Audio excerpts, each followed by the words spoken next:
On, y'all. Let's talk about the diddler and how Terrence Howard's out here spilling tea. He recently did an interview with who did he do an interview with? Oh, so he went on Patrick Bet David's PBD podcast.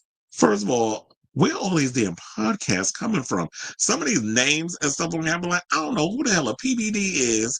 I never heard of it. Like peanut butter, PB. I thought it was like peanut butter jelly, peanut butter jelly, peanut butter jelly time, peanut butter jelly time. Like I thought it would be something like that, but it's like everybody out here got a damn podcast. But anyway, so he popped up on that. Maybe that was the only place that'll have him, where he claimed that he was targeted by the diddler for sex under the guise of coaching. So now Terrence doesn't say exactly when the alleged attempt by Diddy occurred, but claims he was invited to Diddy's place when the music mogul asked Terrence for acting lessons. Oh yeah, because you know what, I could totally believe this because I think at the time that Diddy was looking to do some acting, and he has appeared in movies. Remember, he played Halle Berry Man in Monsters Ball. Y'all forgot? Like he got executed in prison. And then she wound up getting her back blown out by that damn racist. Shout out to Billy Bob Thornton. But I forgot about that. Totally forgot that Diddy was doing a little he was trying to get his little thespian on. So I wonder if it was around that time, because I can't really remember Diddy trying to act in anything else. But I do remember that time that he was in Monsters Ball. So they said that Diddy had no material to work on and just stared at me a while before asking Terrence to play some music again and just stare at him. Nothing was accomplished. When Diddy invited him to come back over another time, TH said he realized Diddy only wanted to have sex with him. To be clear, he didn't accuse Diddy of any wrongdoing. Terrence said a lot of people give up their man card and make it in Hollywood and become successful, but he refused to do any of that.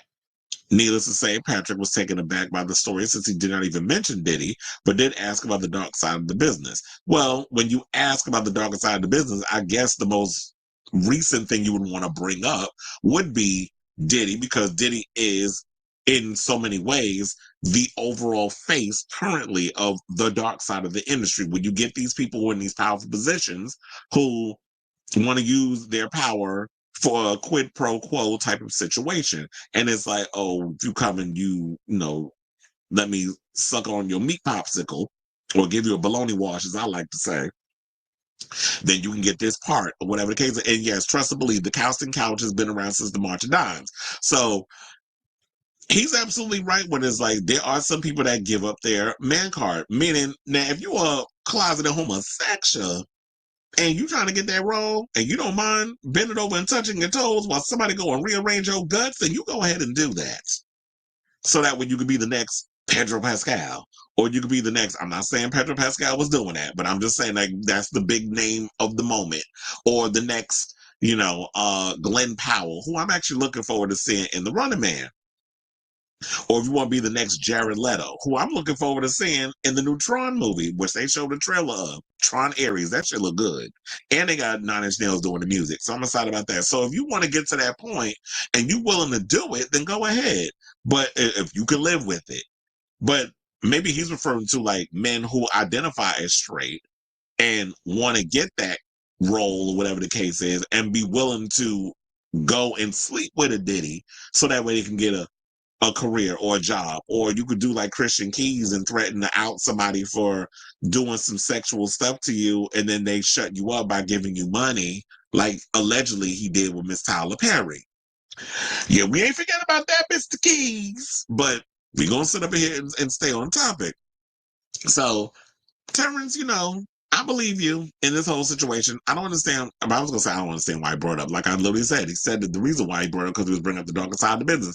And I know a lot of people was going to probably say, well, why is Terrence Howard bringing up Diddy? Why everybody's going after Diddy? Why didn't anybody say all this before? And I think people need to realize that when you're in a position of power, when you have money, when you are at the top of your game, people are not going to rock that boat. They're going to wait for the big moment to come where the dominoes come tumbling down and they realize that you don't have that power that you had before. Then they're going to come in and be like, you know what? Now that we see the chips falling where they may, now I can speak out. But when you're in a powerful position and you worried about your career, because that's what people need to realize. At the end of the day, people stay quiet and hold those, those little wild cards in their back pocket when the moment comes that your career isn't where it is. Then they all come out and start spilling tea. You'll get the couple of them that be making stuff up and want a moment. But for the most part, a lot of them hold that in because it's like, yeah, I'm not risking my career to get blackballed and not be able to work in Hollywood by spilling, saying this man did something or proposition me in this way when he still got my career, where he could just make a phone call and ruin my career. We hear so many other celebrities talking about that now, how it's like when they go against somebody, that their career ends up in the toilet or they get blackballed. You heard Monique be talking about it. She's still out here going after Tyler Perry. So shout out to you, Terrence. I was wondering, I was like, do I even want to see that interview? I was like, I just saw the clip and I was just like, that was enough to bring that up. But look, if you feeling like he's blackballed, and I know some people, somebody did say, there was like, Terrence ain't even that cute to be saying that. I'm like, first of all, you need to go back and watch old Terrence Howard from back in the day when he was younger. Terrence was fine. Especially because, I told you I started rewatching Living Single, and he's in the first season when he meets Max. I forget where they meet at, though. He meets Maxine Shaw, attorney at law, and she's a much older woman. He's like in like a freshman in college, whatever, and then they start having like this little fling, and she can't get past the whole age thing because everybody was making fun of her about it in that whole situation. So he played her little, she played his Mrs. Robinson. So, if you look at old Terrence Howard back in the day, yeah, Terrence was fine. But now it look like, okay, somebody done did something to you. You probably was doing so many drugs, allegedly. I don't know. But you look a little tattered. So I definitely want to hear from y'all in regards of what do you think about Terrence making these claims about the Diddler. Whatever your thoughts are, let me know in the comments down below. Okay, hold on. Okay, I see y'all comments. Oh my gosh, did I make a mistake? I did. Hold on. Because I was like, I did not want to do that. I closed out one of my posts, the one about Cassie and Diddy. So now I gotta reopen that. Oh wait, I see y'all comments. So what I'm gonna do is, because this is another Diddy story I'm gonna do once I'm done with that story. Once I'm done with this story, I'll definitely go and read everybody's comments. So in the meantime, let's move on to our next Diddy story. Speaking of which, and his court case, his trial is coming up soon in literally less than a month because we are, what is it? We're in April. His trial is in May. So we're already like, what, 6 days in. And now word on the street is that Cassie is going to be testifying him under her actual government name when it goes to trial, which I always sensed that she was going to be the girl that was going to testify against him. Now it's officially been confirmed. So, and by people. So that's legit. Now, in a moment filed on Friday, April 4th, prosecutors state that victim one would not be testifying anonymously during Combs' upcoming trial, where he faces charges of racketeering conspiracy, as trafficking and transportation to engage in prostitution.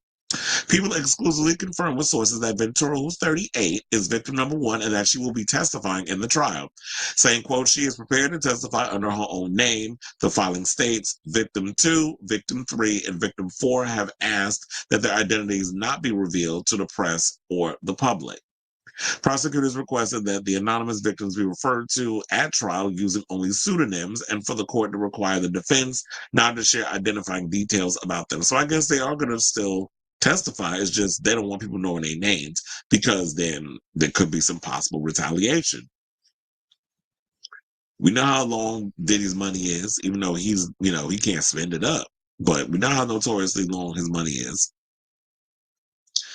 So they said this case has already received an exceptional amount of media coverage, which will presumably only increase as trial proceeds. This is according to the prosecutors. Permitting these measures will prevent unnecessary public disclosure of the victims' identities and the harassment from the media and others, undue embarrassment, and other adverse consequences that would almost certainly follow if these women were forced to reveal their true names publicly at trial. Now, Rolling Stone previously identified victim one as Ventura in January. So Combs was 55. Well, we don't need to go through what he was charged with. Y'all already know by now. As many times as I've covered the story, y'all should probably know by heart on the back of y'all damn hand the sex trafficking, the racketeering, the transportation of the prostitution, and all the other stuff that we've been talking about on the show. So I'm actually glad that Cassie is being like, you know what, because she was the one that took his ass down. And if people gonna get mad about it, it's like, you know what, he should have been doing what he was doing, and then she wouldn't have had to do what she had to do because he tried to call her every bit of a damn liar until all that stuff came out. And then even so, y'all still got mad at her for coming out and saying this stuff until, and y'all was all Team Diddy. Not all, I shouldn't say that. A lot of y'all was Team Diddy in the situation. All of them incels that was on social media, celebrities too, that was up there talking about why she gotta come out and say that, all this other mess. Until, and then y'all didn't change y'all tune until that video came out of what he did to her in that hotel hallway. Then all of a sudden everybody changed their mind. I said, now you looking like boo damn fool. All you raccoon eye big back heifers defending his dusty ass. Him sitting there beating up on a girl because he couldn't do that to a dude. He'd had his ass spanked. And not in a good way. I'm talking about they would have mollywopped his ass all over that damn room. So, shout out to Cassie. I'm glad that she's going to come out here and say what she's going to say. You already know because I've been keeping track of this stuff. So, I'm definitely going to be keeping abreast of this story as it develops. But in the meantime, I just want to give you all a little short update on the fact that, yes, Cassie is victim number one and she is going to be testifying against him.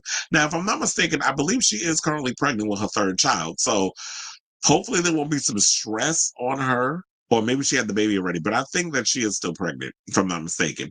Hopefully she won't be under so much stress when she has to face his ass in court. And then, he'll be put away for a long time. So all the other people that came out with their, the 150 people that accusing him of all this abuse, the Tony Busby people that he want to put on blast or have their little moment or whatever. Hopefully, even if a lot of those don't even go through, hopefully Cassie's testimony will be enough, and I guess the other anonymous people will be enough to put his ass away where he belongs, because the way he's terrorized people for these past 3 damn decades, whether it was in them freak offs or the way he treated his artists when they was under that bad boy roster, he definitely needs to get what's coming to him. So I say all this to say, what do you guys think of this story regarding Cassie and the latest on the, she's going to be victim number one, testifying him against, in the court, under oath in the court of law. So whatever your thoughts are, let me know in the comments down below.